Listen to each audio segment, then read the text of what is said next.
बुलेटिनच्या सुरुवातीलाच एक महत्त्वाची बातमी। राज्याचे उपमुख्यमंत्री आणि अर्थमंत्री अजित पवार यांची दिल्लीवारी समोर आलेली आहे। अजित पवार आज बैठकीसाठी दिल्लीला जाणार आहेत।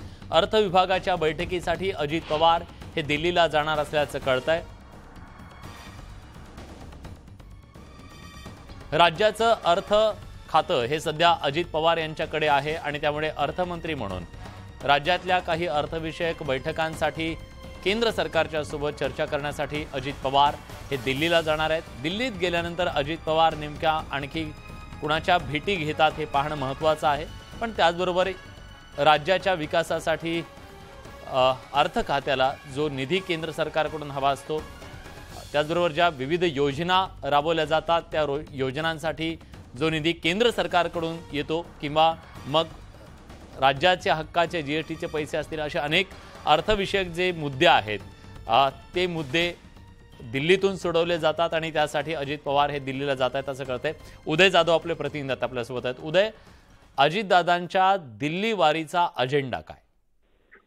उपमुख्यमंत्री आणि राज्याचे अर्थमंत्री अजित पवार हे थोड्याच वेळात नवी दिल्लीसाठी रवाना होत आहेत। त्यासाठी ते मुंबई विमानतळावरती दाखल होत आहेत। दिल्लीमध्ये अर्थमंत्र्यांची एक विशेष बैठक जी ती बोलवण्यात आलेली आहे, त्यामुळे अर्थमंत्री अजित पवार हे दिल्लीसाठी जात असल्याची माहिती मिळते। राज्यातले जे अर्थविषयक महत्त्वाचे प्रश्न आहेत ते सोडवण्यासाठी आणि त्या संदर्भातल्या विविध योजना असेल, विविध मागण्या असतील, त्यांचा पाठपुरावा करण्यासाठी स्वतः उपमुख्यमंत्री आणि अर्थमंत्री अजित पवार हे नवी दिल्लीत जात असल्याची माहिती मिळते। धन्यवाद उदय, तुम्ही दिलेल्या सगळ्या सविस्तर माहितीबद्दल। मराठा आरक्षणासाठी मुंबईत एका आंदोलकानं आत्महत्या केल्याचा दावा करण्यात येतोय। मुंबईतल्या वांद्रे रेल्वे स्थानकाजवळ या व्यक्तीनं आत्महत्या केली। सुनील कावळे असं या व्यक्तीचं नाव आहे। आत्महत्येपूर्वी मराठा आरक्षण एकच मिशन अशी चिठ्ठी लिहिल्याचं नातेवाईकांनी सांगितलं। ते जालना जिल्ह्यातल्या अंबड तालुक्यातल्या चिकणगाव इथले रहिवासी आहेत।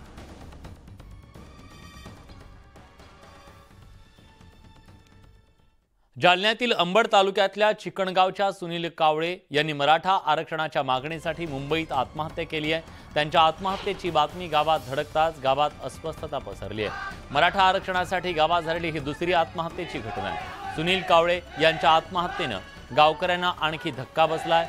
या धक्कादायक घटनेच्या नंतर आता मराठा आरक्षण तातडीनं देण्याची मागणी गावकऱ्यांकडून केली जाते।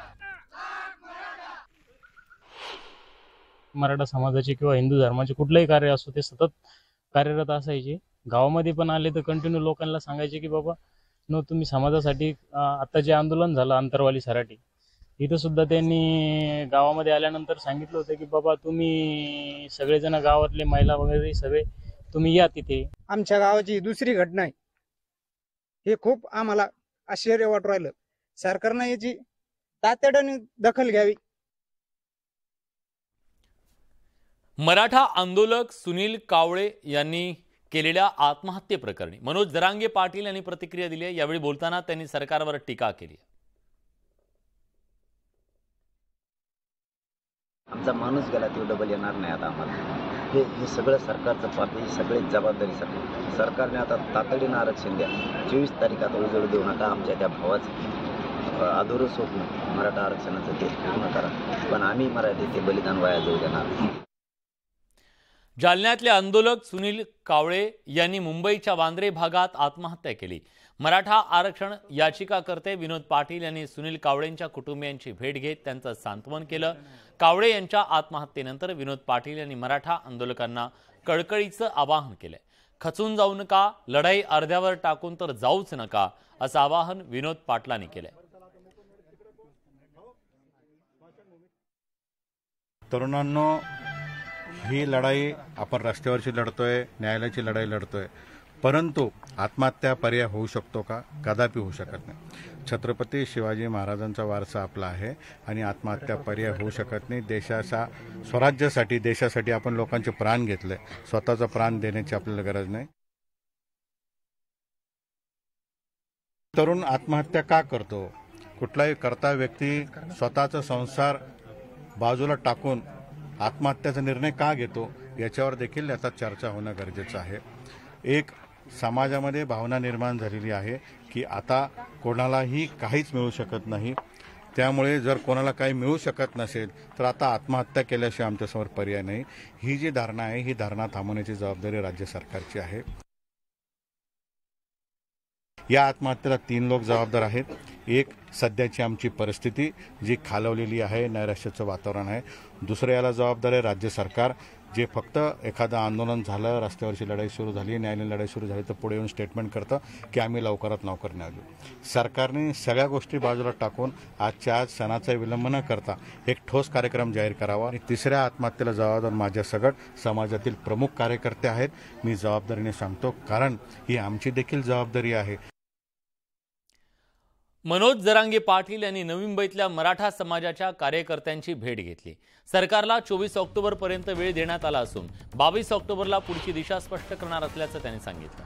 पवारांच्या बारामती या बाले किल्ल्यात दौऱ्यावर जाणार का, यावर जिथं जिथं मराठा आहे तिथं तिथं त्या ठिकाणी जाणार असल्याचं जरांगेंनी स्पष्ट केलंय.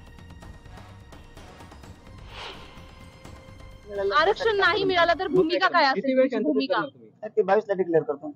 चर्चा झाली का? जर आरक्षण नाही मिळालं तर याचा उद्रेक करणार कोण? नाही, सरकारने अल्टिमेटम बार तुम्हाला सांगतोय, शांततेत आंदोलन होणार, सरकारला पेलणार नाही, उद्रेक होऊ नये. पेलणार नाही म्हणजे काय पेलणार नाही? 28 ऑक्टोबर नंतरची भूमिका काय? 22ला सांगतो. 28 ऑक्टोबर नंतरची भूमिका काय? 14, 28, 14 सॉरी 24 ऑक्टोबर. तुम्ही सांगितलं ना 28 तारखेनंतर सरकारला झेपणार नाही, पेलणार नाही. 24 तारखेच्या नंतर काय भूमिका असेल? 24ला तीच 22ला सांगतो. छत्रपती संभाजीनगरच्या वांगी बुद्रुक इथल्या गावकरी मराठा आरक्षणाच्या मागणीसाठी आक्रमक झाले. सर्व राजकीय पक्षांच्या नेत्यांना गावात प्रवेश बंदीचा निर्णय घेण्यात आला. तर तिकडे सोलापूर जिल्ह्यातल्या बार्शी तालुक्यातल्या एका गावानं देखील मराठा समाजाला आरक्षण मिळत नाही तोपर्यंत सर्व राजकीय पक्षातल्या नेत्यांना गावात प्रवेश बंदी केली आहे. बार्शी तालुक्यातल्या गुळपोळी इथल्या ग्रामस्थांनी फलक लावून नेत्यांना गावात प्रवेश बंदी केली.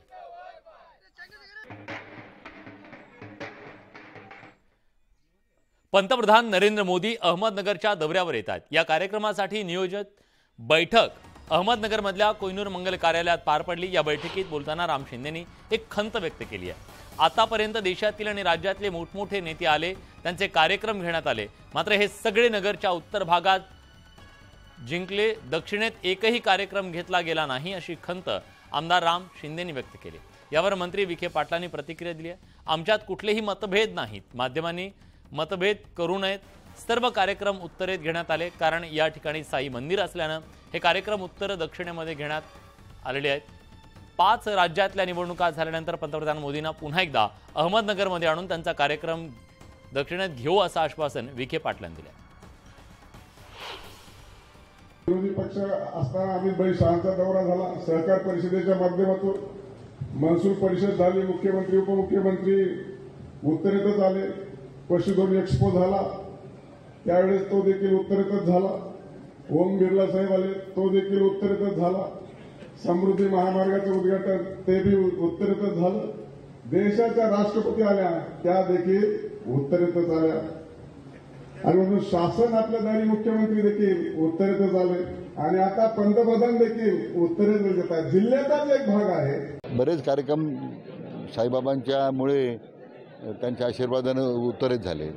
म्हणून आता एखादा मी आजच त्याबद्दल बोललो की माननीय देशाचे सहकार मंत्री, गृहमंत्री, सहकाराचा जिल्हा आहे म्हणून एखादा सहकारी कार्यकर्त्यांचा लोकांचा मेळावा आपण नगरला आपण घेऊ, तर निमंत्रण देऊ, आणि एकदा 5 राज्याच्या निवडणुका संपल्या एकदा की पुन्हा एकदा आदरणीय प्रधानमंत्र्यांना आपण नगर जिल्ह्याच्या भेटीचं निमंत्रण देऊ. आपण हिंगोलीतील कळमनुरीचे शिवसेनेचे आमदार संतोष बांगर यांची पुन्हा एक कॉल रेकॉर्डिंग व्हायरल झाली आहे.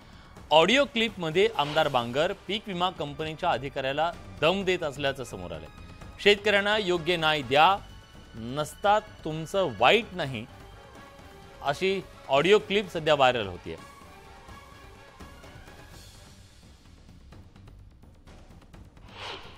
ते तुमचे एजंट तुम्हाला सांगतो तिथं ते सर्वे करायलेत, आणि त्यांचा एखादा सर्वे जर तुम्हाला तुमच्या पद्धतीने जर व्यवस्थितशीर नाही आला तर तुम्ही त्याला दाबदबाव टाकता. नाही तसं काही नाहीये. नाही तसं काही नाही. माज आलाय का तुम्हाला जास्त? नाही नाही. सरकार तुमच्या माहितीसाठी बोंबलायला सांगायले की शेतकऱ्याला न्याय भेटला पाहिजेत, म्हणजे शेतकऱ्याचं दिवाळी निघलं तरी चालतंय पण कंपनीचं भलं झालं पाहिजेत, हे हेतू आहे का तुमचा? नाही नाही तसं किती पगार आहे तुम्हाला कंपनीकडून? हा म्हणजे हे असं केल्याच्या नंतर तुम्हाला कंपनी डबल पगार देते का? नाही तसं काही नाहीये. नाही तसं काय नाही तर मग कसं काय आहे? शेतकऱ्याला घोडे लावून टाकायचेत का आपल्याला? शेतकरी कोठालचा ठेवायचा नाही का? मग तुम्हाला शेतकऱ्याचं पडणं का? तुम्हाला कळणं शेतकऱ्याची बाजू घेऊन दम. वेळ पुढच्या बातमीकडे. शरद पवारांनी पॅलेस्टाईनच्या बाजूनं भूमिका मांडल्यानं भाजपकडून त्यांच्यावर टीका करण्यात येते. यावर इस्रायल पॅलेस्टाईन युद्धाच्या आडून देशात हिंदू मुस्लिमांमध्ये दुही निर्माण करत मतांचं राजकारण करण्याचा भाजपचा प्रयत्न असल्याचा आरोप शरद पवार गटाचे नेते जितेंद्र आव्हाड यांनी केला. तर मुस्लिम मतांसाठी शरद पवार पॅलेस्टाईनची बाजू घेत असून भारतानं घेतलेल्या भूमिकेविरोधी भूमिका मांडत असल्याचा आरोप भाजप आमदार नितेश राणेंनी केला.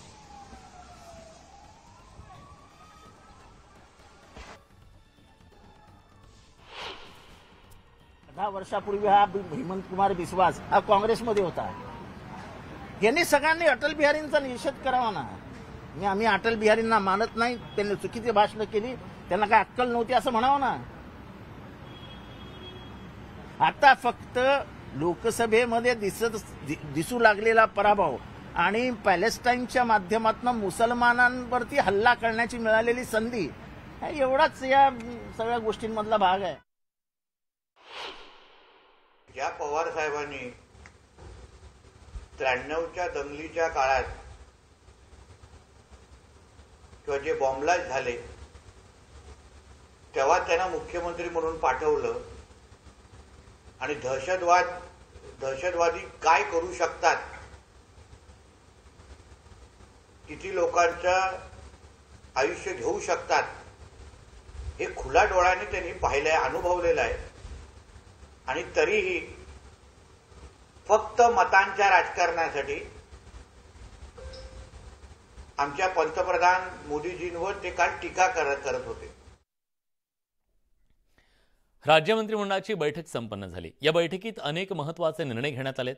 विशेष म्हणजे बार्टी, सारथी, महाज्योती आणि अमृत या संस्थांच्या कार्यक्रमांमध्ये समानता आणण्यासाठी सरकार धोरण राबवणार आहे. राज्य मंत्रिमंडळानं काय निर्णय घेतलेत आपण जाणून घेऊयात ग्राफिकच्या माध्यमातून. राज्य सहकारी बँकेकडून शासकीय बँकिंग व्यवहार करता येणार आहे. महाप्रीत मार्फत ठाण्यात समूह गृहनिर्माण प्रकल्प राबवला जाणार आहे. सूत गिरण्यांचं पुढील 5 वर्ष कर्जावरचं व्याज सरकार भरणार आहे. त्याचबरोबर कोराडीत सुपर क्रिटिकल तंत्रज्ञानावरील वीज प्रकल्पांना मान्यता देण्यात आली. बांधकाम कामगारांना कल्याणकारी योजनांचा लाभ गतीनं मिळणार आहे. बार्टी, सारथी, महाज्योती, अमृत या संस्थांच्या कार्यक्रमात समानता आणण्यासाठी धोरण राबवलं जाईल. राज्यात 4 धर्मादाय आयुक्त पदांची निर्मिती करण्यात आली आहे. अहमदनगर जिल्ह्यात नवीन पशु वैद्यक पदवी महाविद्यालय त्याला मंजुरी देण्यात आली.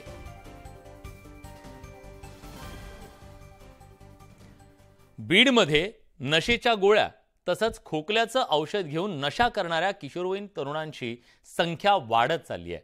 गुंगी येणारी औषध आणि गोळ्या विकणारे रॅकेट बीडच्या पोलिसांनी उधळून लावले. पोलिसांनी या प्रकरणी दोघांना अटक केली असून त्यांच्याकडून औषधाच्या 42 बॉटल्स आणि 3000 गोळ्या, 2 मोटारसायकल, 3 मोबाईल असा एकूण 1,27,000चा मुद्देमाल जप्त करण्यात आला. त्यामध्ये आम्हाला ही त्यांच्या मोटरसायकलच्या झडतीमध्ये, त्यांच्या अंगझडतीमध्ये या गोळ्या आणि औषधाची बाटली मिळून आली. काल आल्यानंतर आम्ही त्याचा पंचनामा आणि कायदेशीर कारवाई गुन्हा दाखल करून त्यांचा PCR घेतलेला आहे. त्यांचा PCR आम्हाला 21 तारखेपर्यंत PCR मिळालेला आहे. आता यांनी हा माल कुठून आणलेला आहे याच्या संदर्भात आमचा तपास चालू आहे. बांगलादेशनं संत्र्यावर आयात शुल्क वाढवल्याचा फटका शेतकऱ्यांना बसलाय. त्यामुळे शेतकऱ्यांना बांगलादेश सारख्या मोठ्या बाजारपेठेवर पाणी सोडावं लागलंय. संत्र्याला भाव नसल्यानं शेतकरी पूर्णपणे अडचणीत आलाय. संत्र्यासाठी मोर्शी, वरुड, चांदूर बाजार हा भाग प्रसिद्ध आहे. दर पडल्यानं चांदूर बाजार तालुक्यातील संत्रा उत्पादक रस्त्यावर उतरले असून घेता विकत की वाटू फुकट अशी घोषणा देत अनोख्या पद्धतीनं आंदोलन करण्यात आलं. आता जो संत्रा साळावर जो संत्रा चांगल्या पद्धतीत जो राहिलेला संत्रा आहे त्याच्यात आयात निर्यात धोरणामुळे पूर्णपणे डबघाई झालेला आहे. जे संत्रा सप्टेंबरमध्ये 65 रुपये किलो खपले ते संत्र आजच्या तारखेला 15 ते 18 रुपये किलोवर आलेले आहे. आणि याचा सगळ्यात मोठा जो नुकसान झालं ते बांगलादेशमध्ये जे आयात शुल्क जे लावलं ते 88 रुपये प्रति किलोचं आयात शुल्क लावलं. आमची समस्त शेतकऱ्यांची अशी मागणी आहे की या आयात शुल्कावरची कमीत कमी सबसिडी सरकारनं द्यावी. रेल्वेच्या अन्नाबद्दल अनेकदा प्रवाशांकडून तक्रारी केल्या जातात. आता असाच एक व्हिडिओ व्हायरल होतोय. या रेल्वेच्या पॅन्ट्री कारमध्ये चक्क उंदीर अन्नपदार्थांच्या आजूबाजूला फिरताना दिसत आहेत, त्यांना खाताना दिसत आहेत. लोकमान्य टिळक टर्मिनल्स मडगाव एक्सप्रेसमधील पॅन्ट्री कारचा हा व्हिडिओ समोर आलाय. एका प्रवाशानं हा व्हिडिओ शेअर केलाय. याबद्दल रेल्वे अधिकाऱ्यांनी उडवाउडीची उत्तरं दिल्याचा प्रवाशांचा दावा आहे.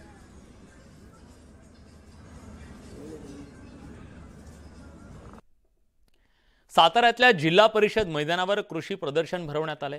साताऱ्याचे खासदार उदयनराजे भोसले यांनी या कृषी प्रदर्शनाला भेट दिली. यावेळी त्यांचं लक्ष एका रेड्यानं वेधून घेतलं. 1.5 कोटी रुपयांचा हा रेडा कृषी प्रदर्शनाला भेट देणाऱ्या सगळ्यांचं लक्ष वेधून घेतोय. खासदार उदयनराजे भोसले यांनी हा रेडा पाहिला आणि ते चकित झाले.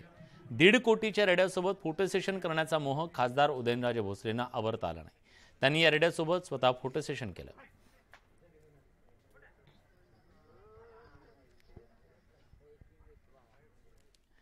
यासोबत बुलेटिनमध्ये आपण इथेच थांबतोय. ताज्या घडामोडींसाठी बघत रहा न्यूज 18 लोकमत.